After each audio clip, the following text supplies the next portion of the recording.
सुप्रभात बच्चों। तो पिछले वीडियो में हमने भगवान के डाकिए कविता से इसके 3 प्रश्न हमने पूरे कर लिए थे। आज हम चौथा प्रश्न पढ़ते हैं। चौथा प्रश्न करेंगे हम। जो वर्क गृह कार्य मैंने आपको पिछले वीडियो में करवाया था वो आपने कर लिया होगा।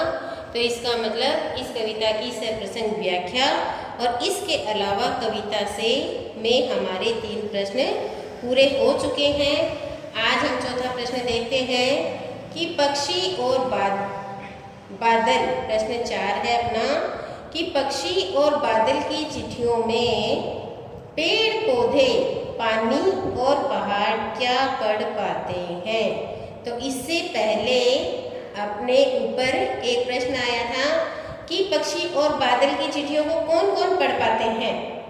तो हमने क्या लिखा था, पेड़ पौधे, पानी मतलब नदियाँ और पहाड़ पढ़ पाते हैं। अब इसी प्रश्न को इस तरीके से पूछा गया है कि इनमें वो क्या क्या पढ़ पाते हैं। हम लिखेंगे प्रश्न 4।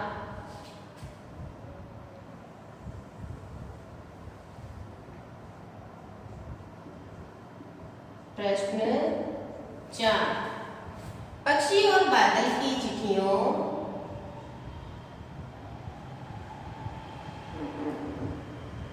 पक्षी और बादल की चिट्ठियों में पेड़ पौधे,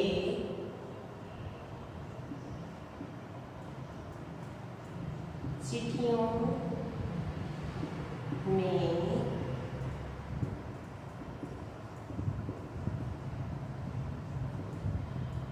पेड़ पौधे, पानी और पहाड़, पानी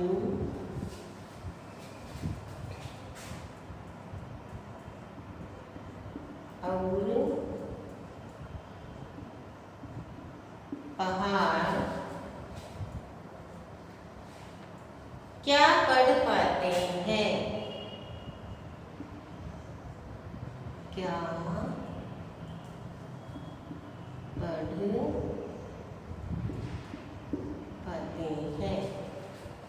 तो हम लिखेंगे इसका उत्तर, पक्षी और बादल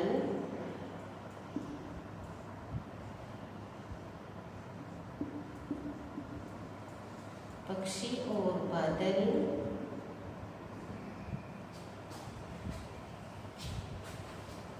की चिट्ठियों में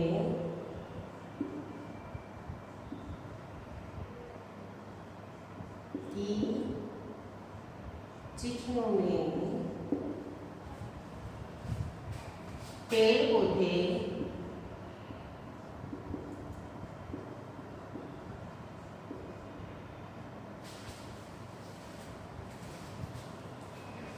पानी और पहाड़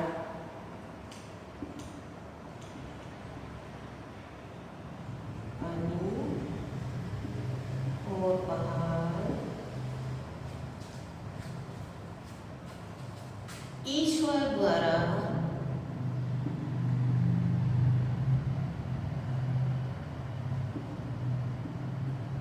भेजे गए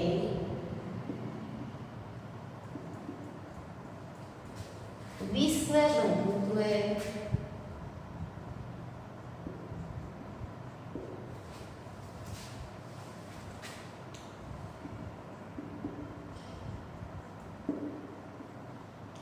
एकता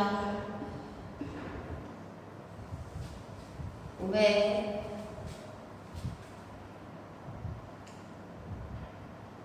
सौहार्द के संदेश को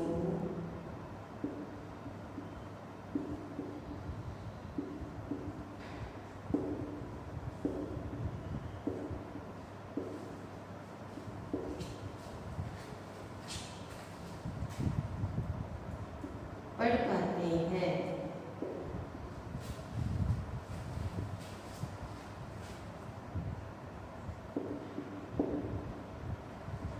वे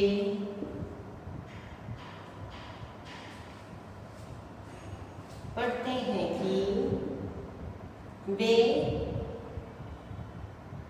संदेश में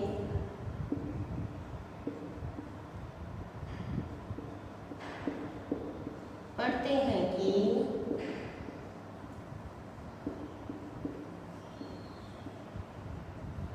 उन्हें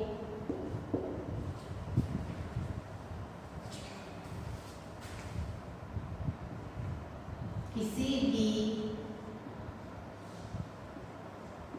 देश के प्रति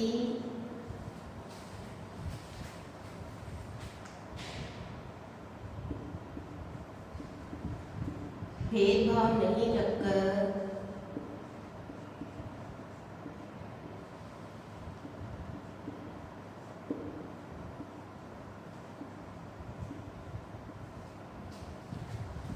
संपूर्ण विश्व में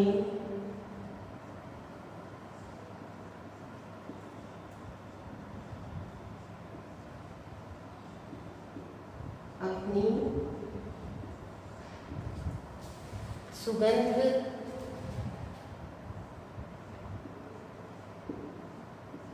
बिखेरी है।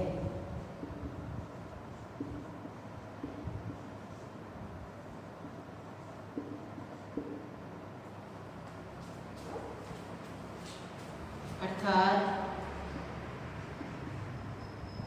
प्रकृति के लिए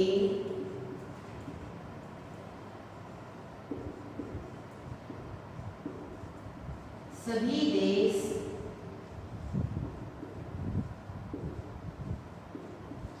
एक समान है।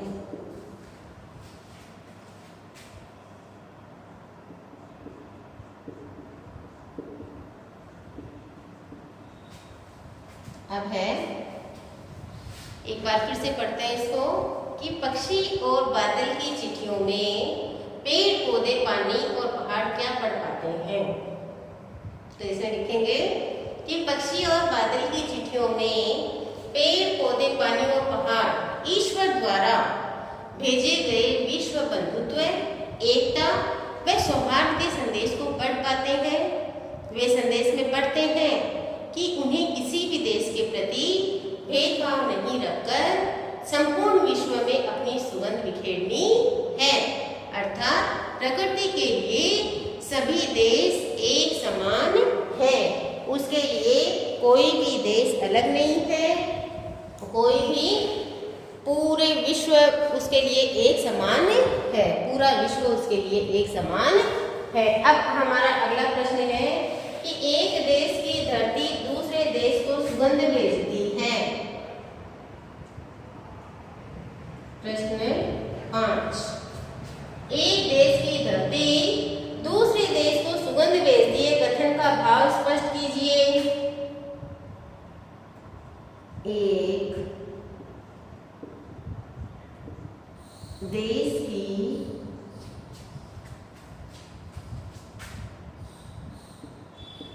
धरती दूसरे देश को सुगंध भेजती है। दूसरे देश को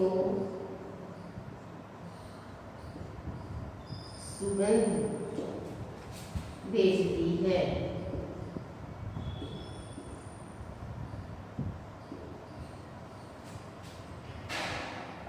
कथन का भाव स्पष्ट कीजिए।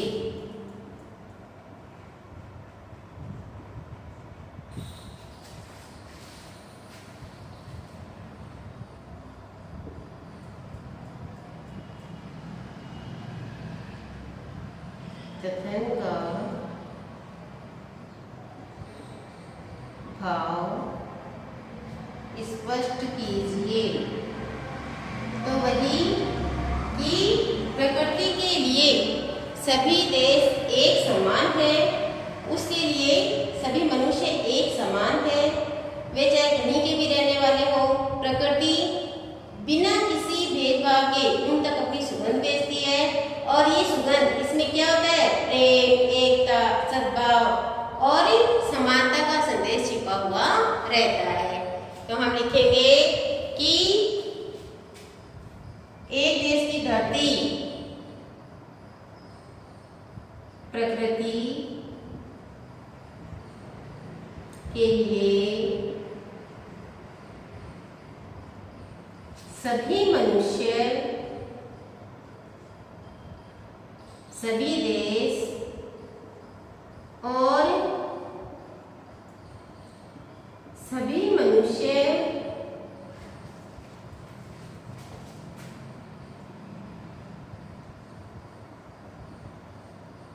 एक समान है।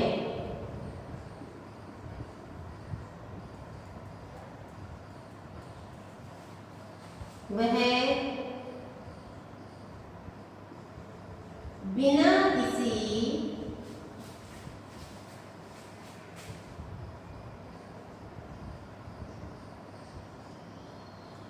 भेदभाव के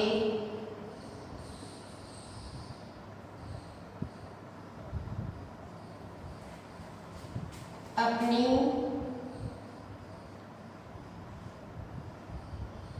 सुगंध में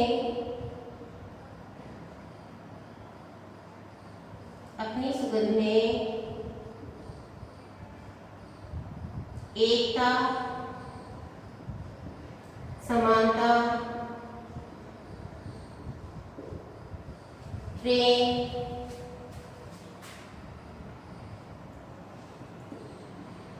व भाईचारे का संदेश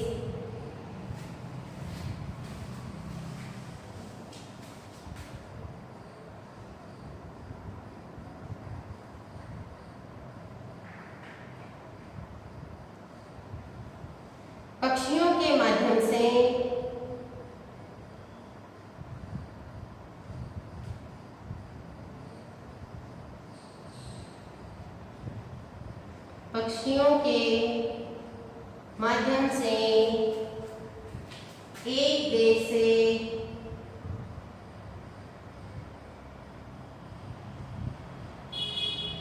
दूसरे देश तक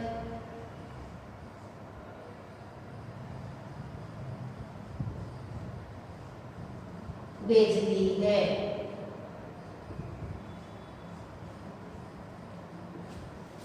मतलब कि एक देश की धरती दूसरे देश को सुगंध भेजती है। इस कथन का भाव क्या है कि प्रकृति के लिए सभी देश और सभी मनुष्य एक समान है। वह बिना किसी भेदभाव के अपनी सुगंध में जो सुगंध भेज रही है वो पक्षियों के माध्यम से उसमें एकता, समानता, प्रेम व भाईचारे का संदेश पक्षियों के माध्यम से जो पक्षी उड़कर एक देश से दूसरे देश में जाते हैं उनकी पंखों पर ये जो सुगंध बिखेरते हुए जाते हैं एक देश से दूसरे देश तक भेजती है। तो यहाँ पर हमारा ये 5वां प्रश्न भी पूरा हुआ। इसके बाद में हम आगे बढ़ते हैं और आगे का हमारा प्रश्न आता है पाठ से आगे। ये कविता से थे। इसके बाद में हम प्रश्न आगे के करते हैं पाठ से आगे। तो ये आपको अपनी नोटबुक में सुंदर सुंदर असाइनमेंट में आपको ये सारी इसकी पिक मिल जाएगी, तो उसमें से आप आराम से कर सकते हैं।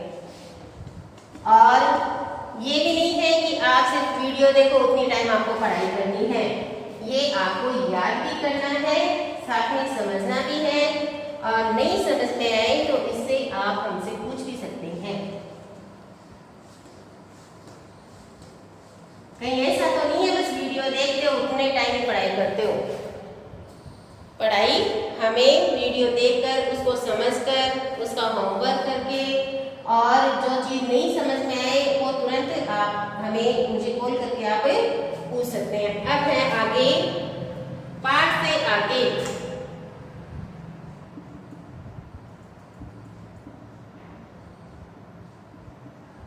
पाठ से आगे जिसमें हमारा पहला प्रश्न है, पक्षी और बादल की चिट्ठियों के आदान प्रदान को आप किस दृष्टि से देख सकते हैं?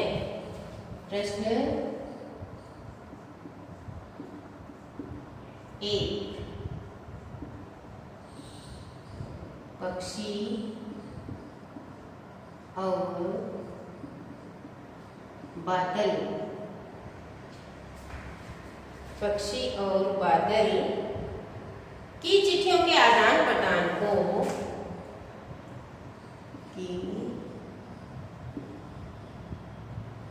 चिट्ठियों के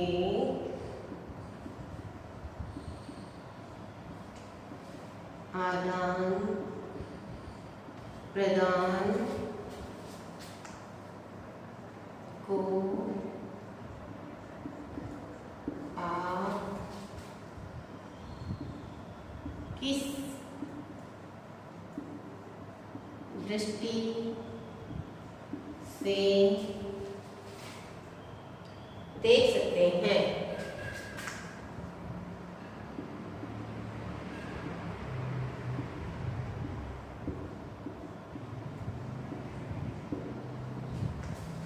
प्रश्न है हमारा कि पक्षी और बादल की चिट्ठियों के आदान प्रदान को आप किस दृष्टि से देख सकते हैं? किस दृष्टि से देखते हैं? इनकी चिट्ठियों में एकता, समानता और सद्भाव आदान प्रदान के रूप में देख सकते हैं। इनमें जो संदेश होता है वो ईश्वर के द्वारा दिया गया होता है। हाँ, उसे पढ़ने में हम असमर्थ होते हैं, लेकिन यह जो संदेश होता है वह किसी भी धर्म, जाति या संप्रदाय या किसी स्थान विशेष के लिए नहीं, बल्कि संपूर्ण विश्व के लिए होता है। तो हम इसका उत्तर इस तरीके से लिखेंगे कि पक्षी और बादल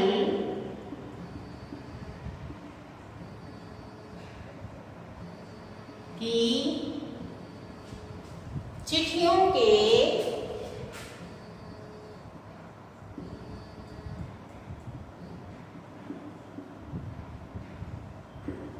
आदान प्रदान को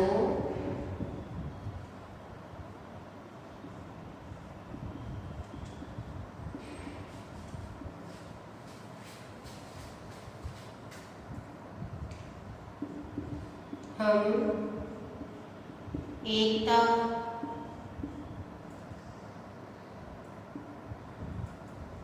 आपसी प्रेम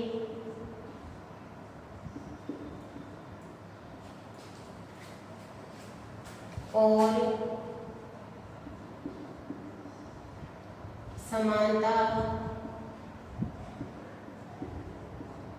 की दृष्टि से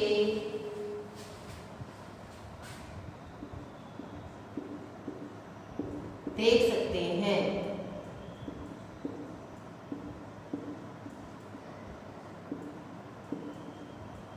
क्यों? क्योंकि इन चिट्ठियों में किसका संदेश छिपा हुआ है? ईश्वरीय संदेश छिपा हुआ है। इन चिट्ठियों में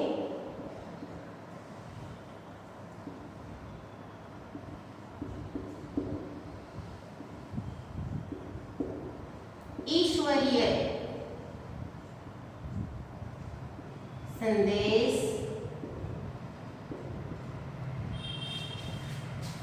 छिपा हुआ है,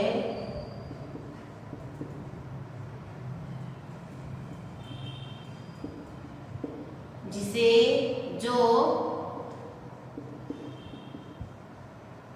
किसी धर्म, देश या संप्रदाय के लिए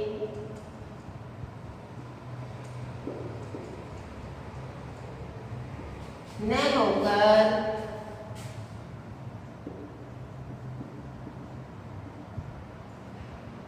पूरे विश्व के लिए होता है।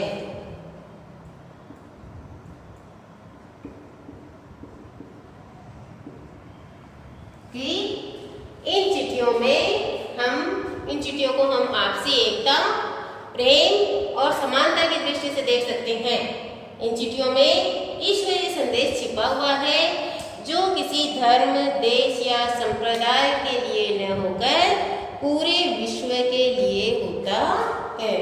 तो इस तरीके से ये हमारा प्रश्न पूरा हुआ और इसके आगे के प्रश्न उत्तर ये तो आपको करना ही है और इसके आगे के प्रश्न उत्तर हमें अगले वीडियो में करेंगे। धन्यवाद।